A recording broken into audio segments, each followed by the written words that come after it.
بسم الله الرحمن الرحيم نحمده ونصلي ونسلم على رسوله الكريم أما بعد فأعوذ بالله من الشيطان الرجيم بسم الله الرحمن الرحيم والله خير الرازقين صدق الله العظيم إن الله وملائكته يصلون على النبي يا أيها الذين آمنوا صلوا عليه وسلموا تسليما الصلاة والسلام عليك يا سيدي يا رسول الله وعلى آلك وأصحابك يا سيدي يا حبيب الله الصلاة والسلام عليك يا سيدي يا خاتم النبيين وعلى آلك وأصحابك يا سيدي يا رحمة للعالمين محترم عزیز و پیارے ہمارے بھائیو، آج کا ہمارا موضوع رزق میں برکت کیسے ہو، اس حوالے سے ہے۔ سب سے پہلی بات یہ ذہن نشین کر لیجیے، سورۃ الجمعہ اور اس کے علاوہ دیگر مقامات پہ بھی رب ذوالجلال کا کائنات آخر زمانے نے ارشاد فرمایا واللہ خیر الرازقین، اور اللہ بہتر رزق دینے والا ہے۔ سب سے بہتر رزق دینے والا اگر کوئی ذات ہے تو اللہ وحدہ لا شریک لہ کی ذات ہے۔ اسی حوالے سے نبی اکرم صلی اللہ علیہ وسلم شفیع معظم صلی اللہ علیہ وسلم نے بھی حدیث مبارکہ کا مفہوم ہے کہ اس بات کا کرنے والے آقا صلی اللہ علیہ وسلم ارشاد فرماتے ہیں اگر انسان کو رب کی بارگاہ میں توکل ہو گئے، بھروسہ رکھے اللہ کی بارگاہ میں کہ مجھے رزق میرے اللہ نے دینا ہے، تو رب تبارک و تعالیٰ کے پیارے حبیب نبی اکرم صلی اللہ علیہ وسلم نے ارشاد فرمایا اللہ رب العزت اس کو ایسے رزق عطا فرمائے گا جیسے وہ پرندوں کو درندوں کو جانوروں کو عطا فرماتا ہے کہ جب یہ صبح اٹھتے ہیں تو خالی پیٹ ہوتے ہیں، جب شام کو اپنے گھونسلوں میں اپنے گھروں کی طرف لوٹتے ہیں تو ان کے پیٹ جو ہے وہ بڑے ہوئے ہوتے ہیں۔ اسی حوالے سے انسان کے اندر ایک سوچ جو ہے وہ بہت کم ہے کہ یہ انسان کا عقیدہ اور سوچ ہونی چاہیے کہ جو چیز تمہارے مقدر میں لکھ دی ہے، تمہارے نصیب میں لکھ دی ہے، اس کو کوئی تم سے چھین نہیں سکتا، اور جو عزت اور جو مال دولت تمہارے مقدر میں نہیں ہے وہ تم تک پہنچ نہیں سکتا۔ اور یہ بہت ساری دفعہ آیا ہے کہ جب ہم کوئی کھانا بھی کھا رہے ہوں تو اس لقمے کے اندر کبھی کوئی پتھر آ جاتا ہے کہ ہمیں وہ لقمہ منہ سے نکال کر باہر پھینکنا پڑتا ہے، یا کوئی بال آ گیا یا کوئی ایسی مکھی مچھر جو ہے اس کھانے میں گر گیا تو ہمیں اسے سائڈ پہ لگانا پڑتا ہے، کیونکہ وہ کھانا ہو سکتا ہے ہمارے لیے مضر سے ہو، صحت کو نقصان دینے والا ہو، اس لیے اللہ تبارک و تعالیٰ نے ہمیں اس سے بچا لیا۔ محترم عزیز و پیارے نمازی بھائیو، اسی حوالے سے جو ہے رب ذوالجلال نے دوسرے مقام پہ ارشاد فرمایا انما اموالکم واولادکم فتنہ،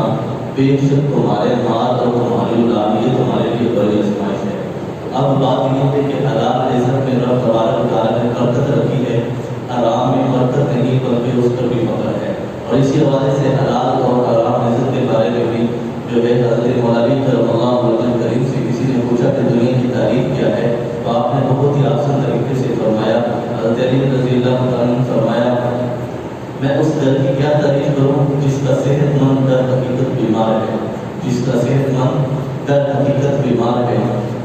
اور جس کا بے خوف پیشمان، جس کا مفلس غمگین، جس کا مالدار مسائل میں مبتلا ہو، اور جس کے حلال کا حساب ہو، حرام پر عذاب ہو، اور مشکوک پر ملامت ہو۔ یہی بات آپ سے دوسری مرتبہ پوچھی گئی تو آپ نے فرمایا وضاحت سے بیان کروں یا مختصر جواب دوں؟ تو کہنے والے نے، سوال کرنے والے نے عرض کیا کہ آپ مختصر جواب دے دیجیے۔ تو جب یہ حضرت علی رضی اللہ عنہ سنا تو آپ نے فرمایا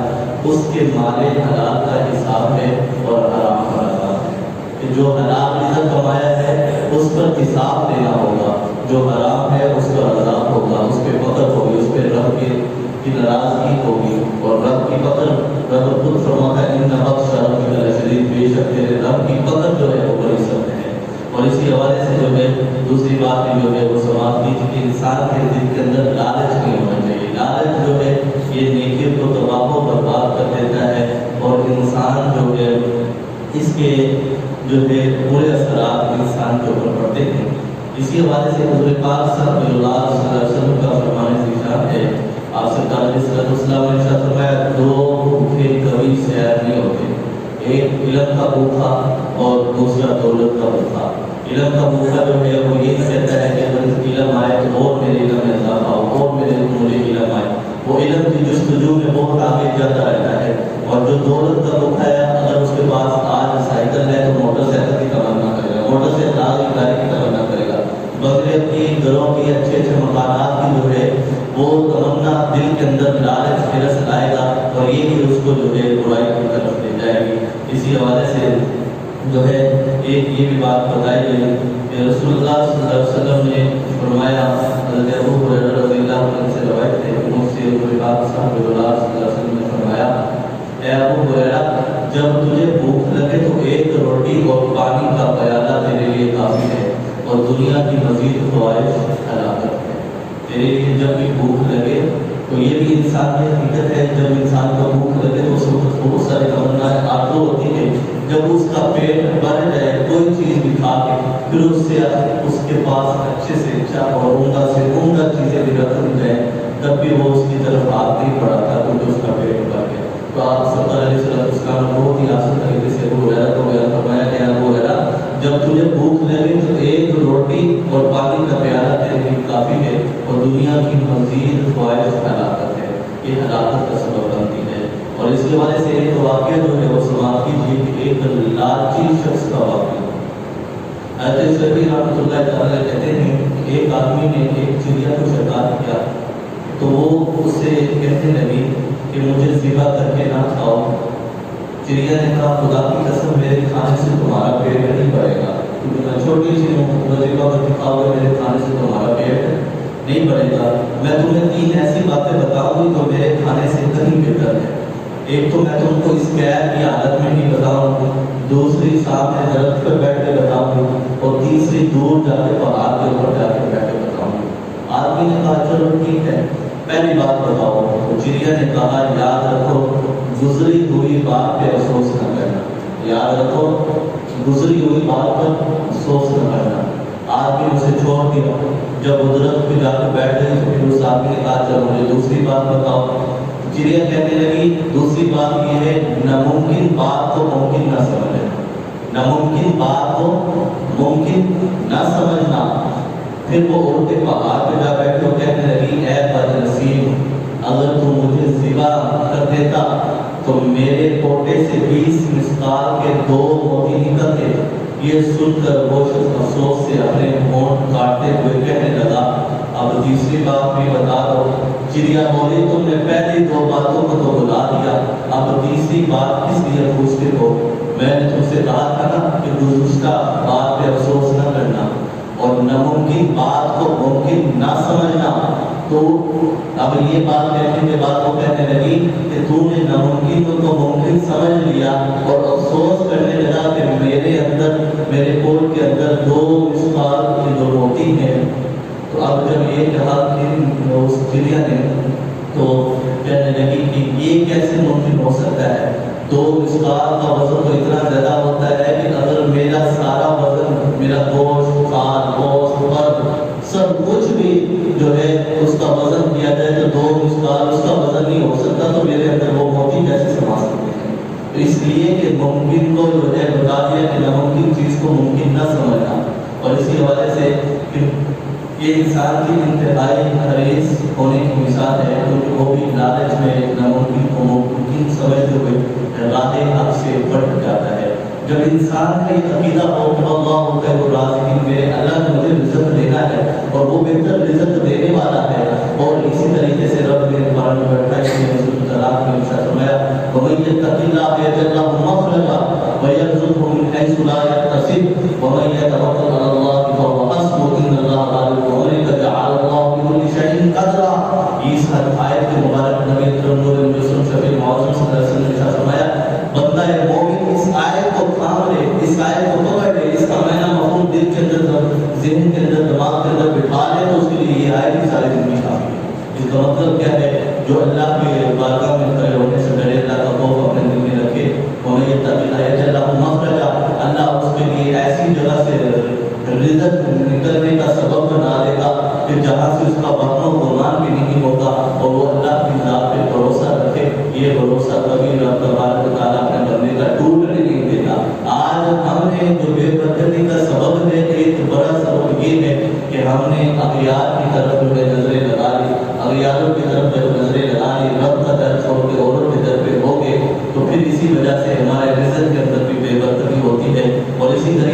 علماء کے علم کے ظاہر ہونے کے اسباب بھی جو ہے وہ بھی حضرت علیہ السلام رضی اللہ عنہ نے حضرت کعب رضی اللہ عنہ سے پوچھا کہ علماء کے علم حاصل کرنے کے بعد کون سی چیزیں ان کے دلوں سے علم نکال لیتی ہے؟ حضرت کعب رضی اللہ عنہ نے کہا لالچ، حرص اور لوگوں کے آگے ہاتھ ملانا۔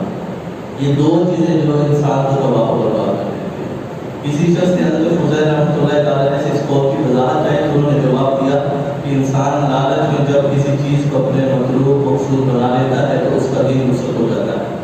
حرص یہ ہے کہ انسان کبھی کسی چیز کی اور کبھی کسی چیز کی طرف میں رہتا ہے، یہاں تک کہ وہ سب کچھ حاصل کرنا چاہتا ہے اور کبھی اس مقصد کے حصول کے لیے تیرا سابقہ مختلف لوگوں سے پڑے گا۔ جب وہ تیری ضرورتیں پوری کریں گے،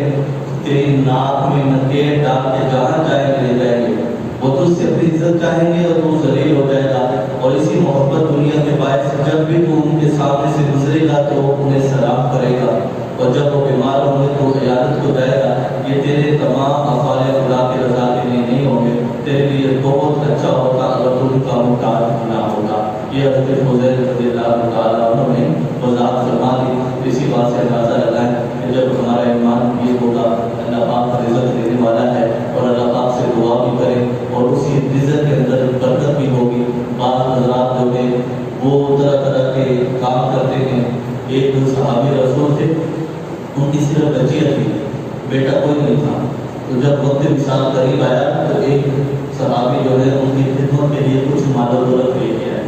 جب مال و دولت لے کے آئے نا، انہوں نے وہ مال و دولت کہا کہ یہ آپ رکھ لیں، فرمایا مجھے اس کی ضرورت نہیں، فرمایا کہ چلے آپ کی بیٹیاں ہیں، بیٹیوں کے کام آ جائے گا، کوئی ضرورت کی چیزیں کوئی سامان جہیز کا سامان بنا لیا جائے گا، ان کے لیے رکھ لیں۔ ان صحابی نے بہت آسان طریقے سے جواب دیا، اس سے بہتر چیز جو ہے وہ میں نے ان کو دی ہے۔ ان کا وہ بہتر چیز کیا؟ فرمایا کہ میں نے نبی اکرم صلی اللہ علیہ وسلم سے سن رکھا ہے، جو سورۃ الواقعہ پڑھتا ہے رب تبارک و تعالیٰ اس کے رزق میں کمی نہ دے، اس لیے میں نے اپنی بیٹیوں کو بات دی ہے، تو میں اس وجہ سے بے فکر ہوں کہ میں نے اپنی بچیوں کی تربیت کر دی ہے، وہ روزانہ سورۃ الواقعہ پڑھتے ہیں، تو بجائے اس کے کہ ہم کہیں اور جائیں تمیز لینے کے لیے کاروبار نہیں کرتے، یہ وہ تو جب ہم خود سے عمل کریں گے تو رب تبارک و تعالیٰ خوش بھی ہوگا اور اس کی برکتیں بھی ہمیں